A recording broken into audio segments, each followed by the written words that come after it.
Step back in time to witness an impressive collection of military hardware at Marchfield Air Museum. And stay with us as we look back at the highlights of the past year as we pay tribute to the events of our 8th season on this very special edition of Out and About.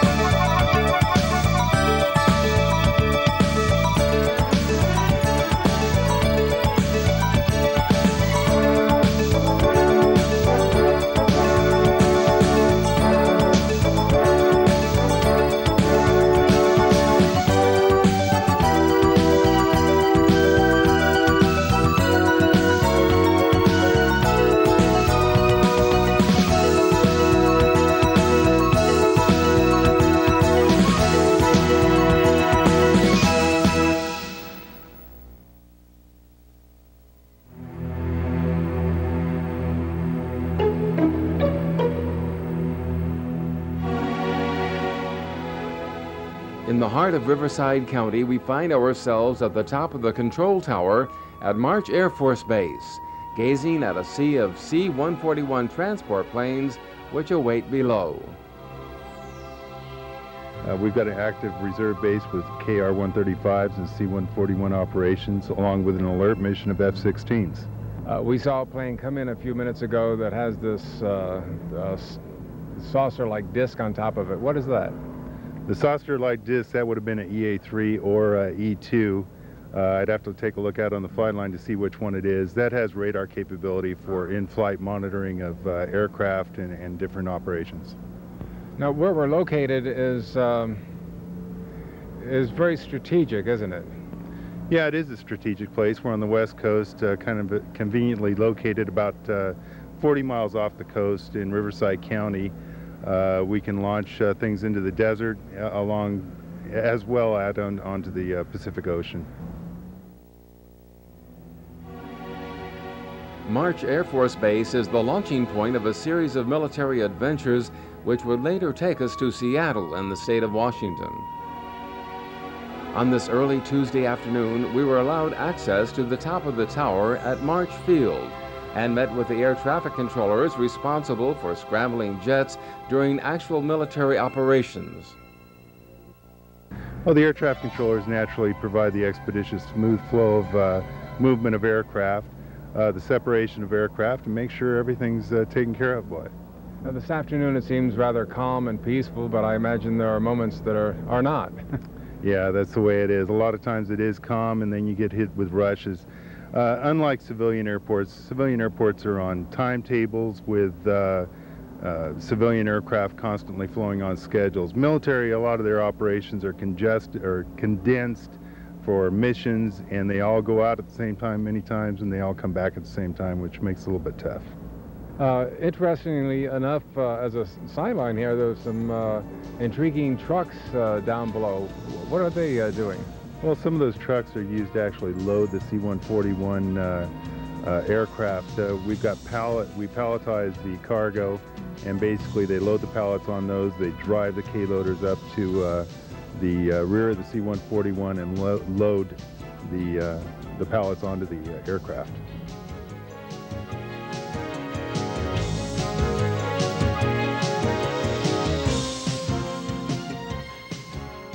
A quick drive takes us past the historic buildings and to the outskirts of the sprawling military complex, where we rendezvous at the Marchfield Air Museum.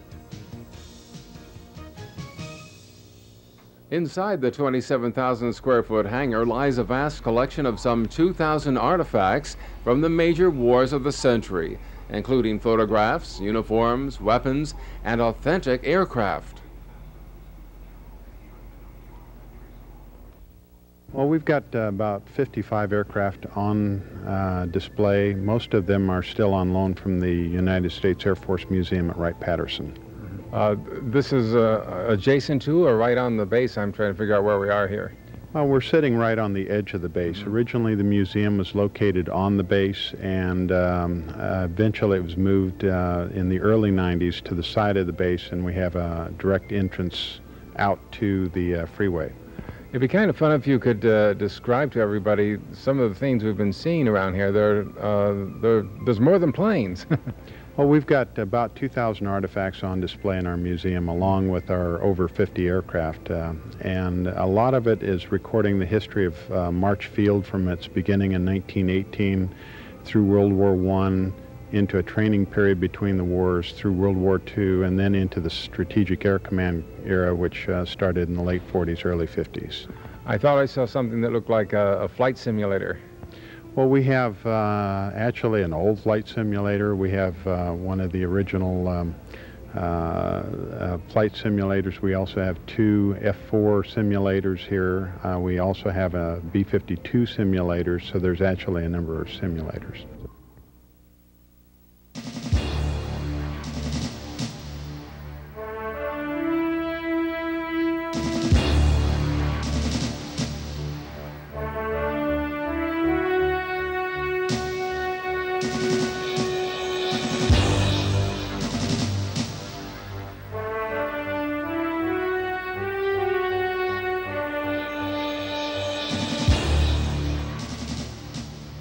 Inside the sprawling complex is a wealth of artifacts, among them weapons, the infamous tools of the trade in any and all wars. Parked outside is a vast collection encompassing the colorful history of military aircraft. Authentic vintage planes detailing the steady evolution of the American war effort during the 20th century. Well, we've got the SR-71 Blackbird, we've got B-52, KC-135, we're about to get a C-141. We have a number of aircraft, propeller-driven aircraft back into World War II era. How do you get all these planes? Again, they're primarily on loan from the United States Air Force, and we do have a few of our own aircraft and a couple more aircraft that are actually flyable that are privately owned and on display. I'm impressed by the availability of your museum. It's just right off the freeway here. Yeah, we're located right at the intersection of Van Buren Boulevard and the Interstate 215. It's actually between Moreno Valley and Riverside, California. I noticed a lot of volunteers come by here and donate their time as well. Does a lot of your work here depend on the volunteers? Yeah, we're really here as it's a volunteer kind of operation. We have a very small staff. The staff does the business end and more or less facilitate volunteerism. Our staff is only a staff of 8, including 2 part-timers, and we have over 200 volunteers that really help us with the day-to-day work. For historians, this is, I would think, an absolute must. Yeah, we've got a lot of precious history. March is a very historic base, and that's why we have such a good historical underpinnings, because March was one of the largest bases to the west of the Mississippi, and it is very historic.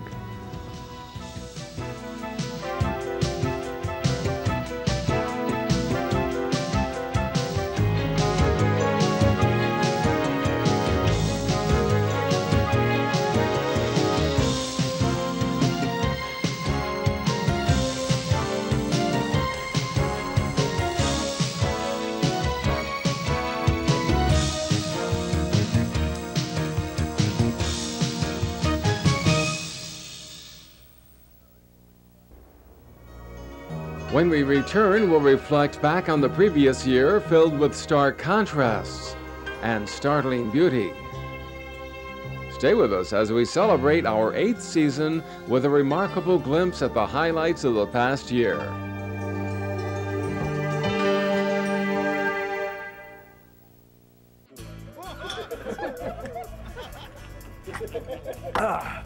Hey, Mike, give me another one. The cost of one more drink, $4.50. The cost of a DUI, severe fines and loss of freedom. Causing innocent loss of life, unimaginable. The value of acting responsibly? On second thought, why don't you call me a cab? Priceless. Drinking and driving are not worth the cost. Call a friend or taxi to get home safely. Hi, I'm Janice Karpinski, and you're watching SCV TV Channel 20. 안녕. こんにちは。Aibuan. Hey, buddy. Salam. Bonjour. Namaste. Привет. Zdravo. Привет.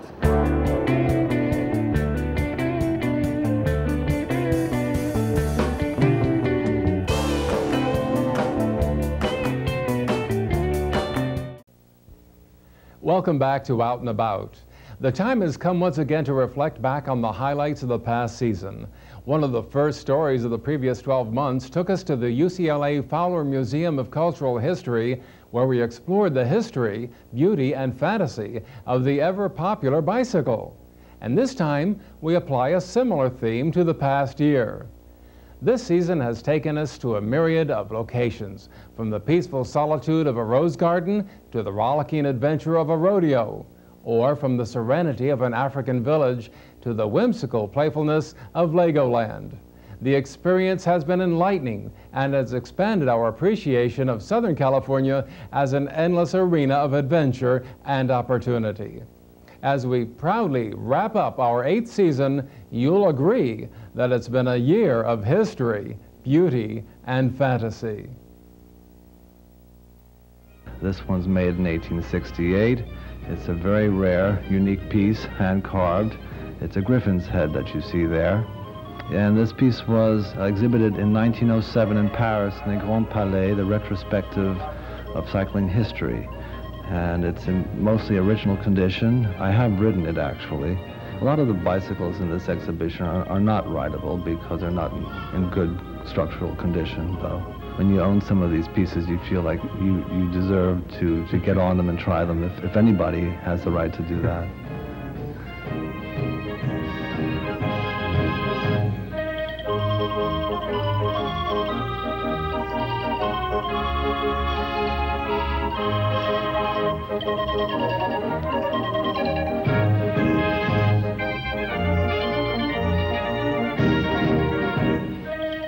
At the UCLA Fowler Museum of Cultural History, we relish the history, beauty, and fantasy of the nation's love affair with the bicycle through Prior Dodge's impressive assortment of vintage bicycles collected from around the world. Through colorful displays of music and dance, we explored California's unique history at the Campo de Cahuenga Historic Reenactment. The entertaining afternoon of period dance and costume, courtesy of the Carolina Russack dancers, as well as yesteryear's dancers, was preceded by a spirited reenactment of the signing of the Cahuenga Treaty. The historic signing in 1847 between adversaries Mexican General Andres Pico and Lieutenant Colonel John C. Fremont paved the way for California to become part of the Union. History was foremost on our minds as we explored the traveling museum's newscapade.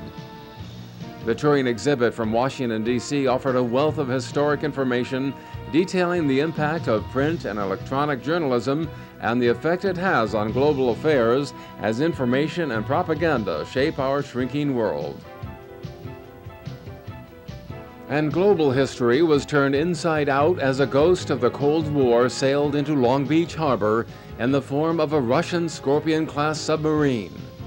The visiting Soviet sub is on display at the Queen Mary of Long Beach, a 5-year gift of good faith and a sobering reminder of how far we've come in so short a span of time.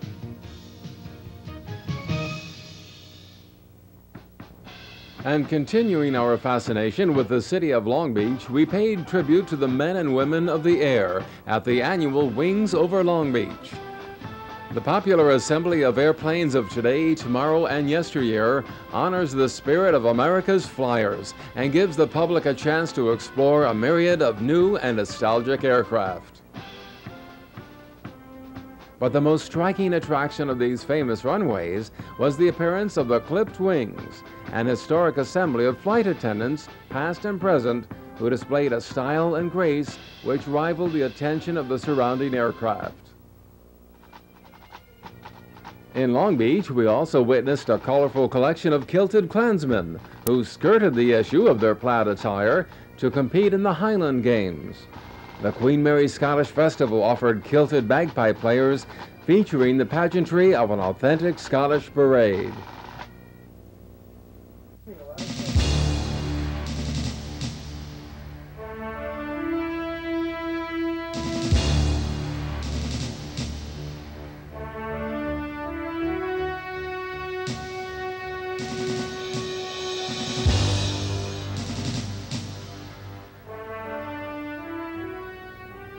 At the Huntington Library in San Marino, we explored American history with a glimpse at George Washington and the American Republic.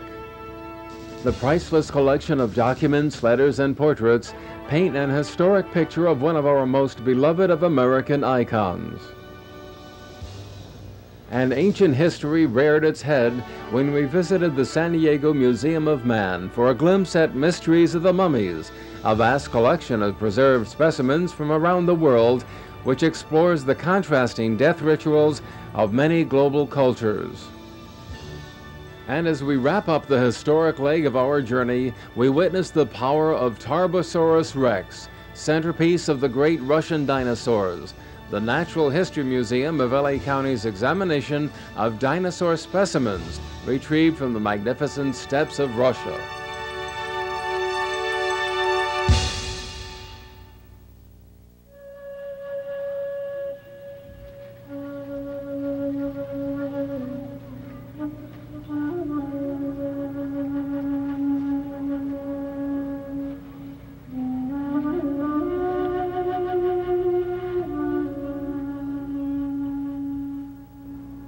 The haunting beauty of a lonely flute permeates the quiet African village known as Watutu. The latest addition to Palm Desert's Living Desert, Village Watutu, is a stunning example of art and architecture and a worthy addition to the popular desert attraction. The kids here are loving this. In fact, they're bringing the butterflies right up to the camera for us. Yeah, sure. The butterflies are generally pretty indifferent to our presence, so you can pick them up and carry them around. They'll land on you. Sometimes they like to drink the sweat from your skin, so they seem to be friendly. A vast collection of butterflies unfolded their wings at the Natural History Museum of LA County. Entitled Butterflies in Living Color, the exhibit included hundreds of specimens from the museum's vast collection, as well as an actual walk-through butterfly house where specimens fluttered about freely. And the fine artistry of Chinese silk embroidery weaved its way into the galleries of the UCLA Fowler Museum of Cultural History. Our second visit to the museum this year, the collection included a rare assembly of wonderfully woven patterns of silk on cloth, many of which were based upon the works of photographer Robert Glenn Ketchum. Certainly the hot ticket in the art world this spring was the traveling exhibit of Van Gogh paintings at the LA County Museum of Art. Van Goghs painted an intimate portrait of the troubled artist, his genius, his triumphs, and his tragedies.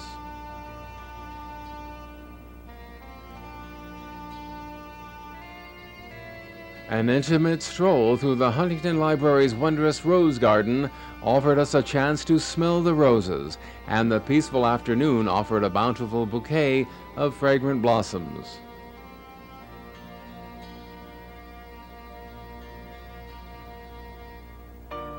Everybody's favorite flower, the geranium, had its moment in the sun as we visited the annual geranium show at Descanso Gardens in La Cañada, Flint Ridge.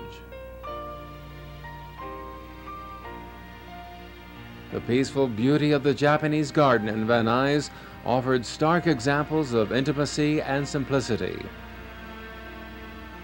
The glass-like ponds and the lush emerald green lawns offer picture-perfect views and are all the more astounding considering their water source.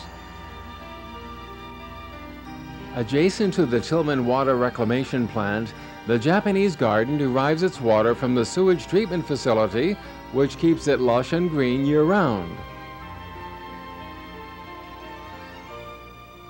And to keep our planet lush and green, we pitched in on this year's Coastal Cleanup Day at Santa Monica Beach. The annual event is held at beaches throughout the California coast and helps to clean thousands of tons of garbage off local beaches. Aided by Senator Barbara Boxer and State Senator Tom Hayden, the yearly event is a concerted effort of dedicated volunteers who will not rest until the coast is clear.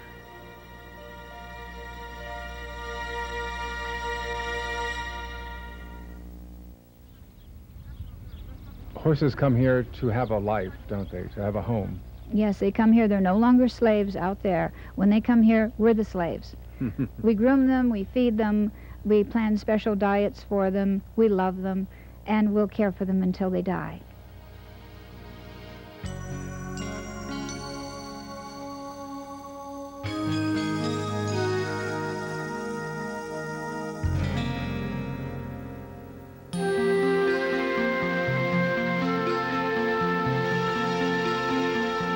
At Equus Sanctuary, just east of Palmdale, horses run as free as they were meant to be. Thanks to a dedicated group of concerned individuals, the refuge provides care and comfort to over 300 horses, many of which were saved from slaughter or rescued from the mistreatment and abuse of former owners.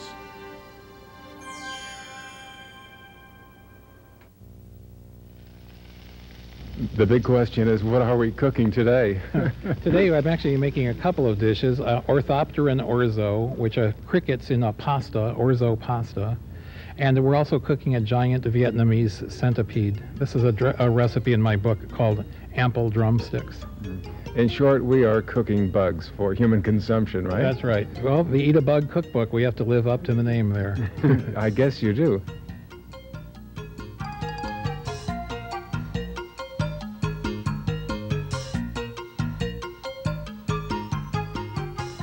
For those whose fantasies have included strange culinary delights, we offered Chef David George Gordon and his Eat a Bug cookbook. The gathering served up a delectable menu of gastronomic delights, including fried scorpion, and was held at the Ralph M. Parsons Insect Zoo. If every scuba diver's fantasy is to capture that perfect lobster, imagine their reaction at snagging an even more elusive prey. Hundreds of divers braved cold waters with limited visibility to capture that rarest of specimens, the Cabrillo chocolate lobster. What was it like being in the ocean looking for that? It was really murky and it was hard to see anything. Saw a few other people's fins, but it was neat. There's a lot of sea life down there and saw some crabs and stuff like that. Crabs? Crabs and sea star, sand dollar bed out there. So you were able to see something? Yeah, as long as you were near the bottom. It was really sandy, but there was some neat stuff down there. Now what are you going to do with that lobster? Well, I'm going to go see what I won, and then I'm going to eat it. You're going to destroy the evidence? Yes, definitely. Yes. It doesn't look like he's legal size, so. Oh. Yeah, so I'm going to eat it.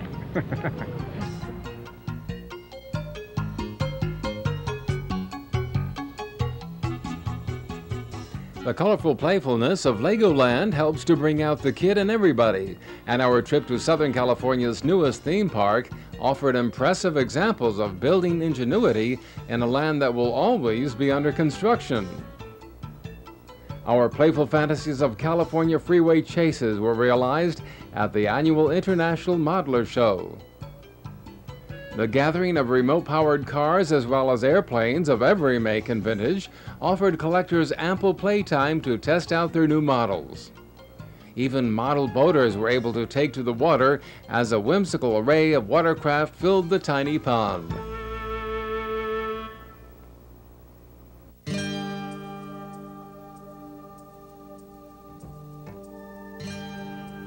At the water's edge, we found ourselves in the midst of the South Coast Battle Group. This unique group of model ship fans live out their maritime wargame fantasies by pitting armed battleships against one another in no-holds-barred contests to sink each other's battleships.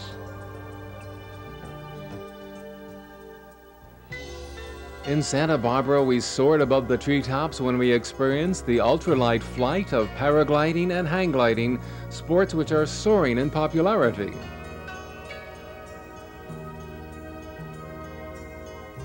We wandered through the gold and green confines of the amazing maze, a labyrinth of mystery, intrigue, and corn stalks, which is challenging the deductive reasoning as well as the physical endurance of the visitors to this popular Camarillo attraction.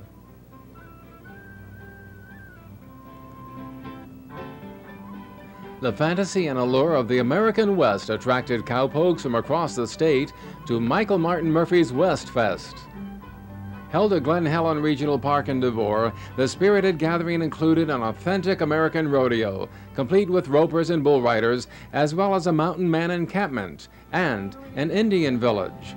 All of them embodying the spirit and vision of organizer Murphy, an icon of the American West.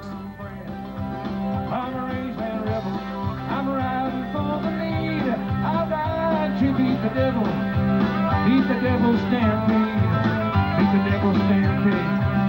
I'm a rangeland rebel, I'm riding for the land. I ride to beat the devil, and I ride for my own brand. Ride rangeland rebel, ride to beat the devil. Save the American cowboy. You better do it now, boy. Ride rangeland rebel.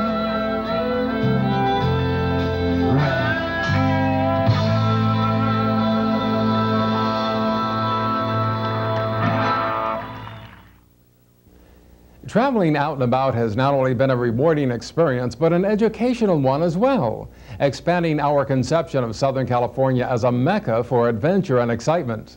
After 8 years in countless locations, there seems to be no shortage of stories to tell. And we appreciate the cooperation and assistance of all of the interesting people who have made Out and About an entertaining and informative experience. On upcoming editions of Out and About, we'll kick off a series of adventures in Seattle. Be with us when we explore Mount St. Helens, the underground city, and a myriad of military bases, presenting a fascinating glimpse of the state of Washington. On Out and About, we encourage you to go out and about to experience the many pleasures and diversities of Southern California and the Southwest. For Out and About, this is Roger Martin.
What comes to mind when you think of Stevenson Ranch? Brand new community? Upscale homes? What about oil? Not really? Drive down Pico Canyon Road just past Stevenson Ranch and you'll come to a state park at the end of the road. That's Mentryville. Today it's a ghost town with a big old house, a few other buildings, and not much more than some wonderful scenery. But turn back the clock and you'll come to a time when Mentryville teemed with oil workers and flowed with black gold. The year was 1876, and Charles Alexander Mentry, as in Mentryville, did what no one else had done in California. He drilled the first commercially productive oil well in the state, and he sent his oil to San Francisco by way of the state's first successful oil refinery in Newhall. Eventually there were about 75 oil wells in the canyon, and the whole thing turned into the Standard Oil Company of California. Oil production slowed down at the turn of the 20th century, but it didn't stop altogether until 1990. After 114 years, Mr. Mentry's famous well number 4 was the longest running oil well in the world when it was shut down. Want to learn more about Santa Clarita Valley history? Click on scvhistory.com or stop by the Saugus train station in downtown Newhall weekends 1 to 4.